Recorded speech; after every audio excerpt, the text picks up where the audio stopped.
ڈرامے کی next episode میں آپ لوگ دیکھیں گے کہ الماس کس حد تک ڈر گئی ہے کہ وہ سمجھ گئی ہے کہ علیان اپنی بہن کی موت کو بھولا نہیں ہے بلکہ بدلہ لینے پر اتر آیا ہے، اور وہ یہ بھی جان چکی ہے کہ سنبل کس طرح سے علیان کی طرف مائل ہو رہی ہے۔ اس لیے اس کی کوشش ہے کہ جتنا جلدی ہو سکے اس کا رشتہ کہیں کروا کر، اس کی شادی کروا کر اس کو رخصت کروا دے تاکہ علیان سے وہ بچ سکے۔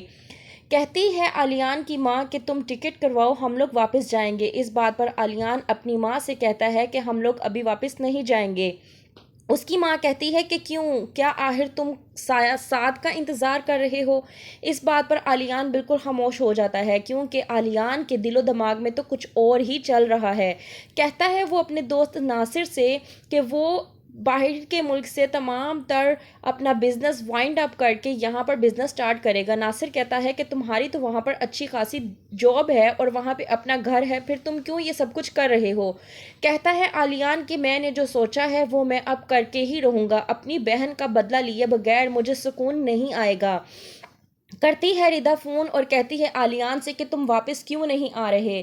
کہتا ہے علیان کہ میں ابھی واپس نہیں آ سکتا، کچھ مسئلے مسائل نکل آئے ہیں، ان کو وائنڈ اپ کر کے ہی میں واپس آؤں گا۔ ردا کہتی ہے کہ بس کر دو، اب نشا کی موت کو بھول جاؤ، جو ہونا تھا اس کے ساتھ وہ ہو چکا ہے۔ آخرکار کب تک تم سعد کو ڈھونڈتے رہو گے؟ سعد نے جہاں جانا تھا وہ جا چکا ہے، سب کچھ اللہ پر چھوڑ دو، جو کچھ ہوگا وہ بہتر ہوگا۔ لیکن علیان ردا کی اس بات کو نہیں مانتا اور اس کو بھی اس بات کو سمجھا دیتا ہے کہ میں واپس ضرور آؤں گا، لیکن اپنے تمام کام نپٹانے کے بعد۔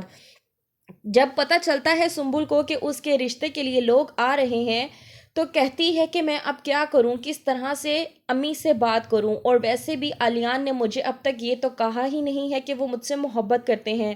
کرتی ہے سنبل علیان کو فون اور کہتی ہے کہ مجھے آپ سے ملنا ہے۔ اس کی ماں آتی ہے اور الماس سنبل کو سمجھانے کی کوشش کرتی ہے اور کہتی ہے کہ آخرکار بیٹی کو بیاہ کر اپنے گھر جانا ہی ہوتا ہے، بیٹیاں اپنے ماں باپ کے گھر پر امانت ہوتی ہیں، تو ایسا ہی ہے، اس لیے میں تمہارا رشتہ کروا رہی ہوں۔ ویسے بھی جن سے رشتہ کروا رہی ہوں وہ لوگ باہر ہوتے ہیں، آج کل پاکستان آئے ہوئے ہیں، اس لیے میں نے سوچا کہ میں تمہاری شادی جلد از جلد کروا دوں۔ رشتے والے آتے ہیں اور وہ سنبل کو دیکھتے ہی بے حد پسند کر لیتے ہیں، کہتے ہیں کہ یہ تو تصویر سے بھی زیادہ خوبصورت ہے، ہمیں آپ کی بیٹی پسند آئی ہے، ہم لوگ نکاح کی ڈیٹ فکس کرنا چاہتے ہیں۔ اس بات پر سنبل اور بھی زیادہ پریشان ہو جاتی ہے کیونکہ اس کے دل میں تو علیان کے لیے بے انتہا محبت ہے، اور علیان جو کہ اپنی بہن نشا کا انتقام سنبل کے ذریعے لینا چاہتا ہے۔ کرتی ہے سنبل علیان کو فون اور کہتی ہے کہ میں آپ سے ملنا چاہتی ہوں۔ علیان جس کو اسی وقت کا انتظار تھا وہ مان جاتا ہے۔ کیا کرے گا علیان؟ دیکھتے رہیے داؤ۔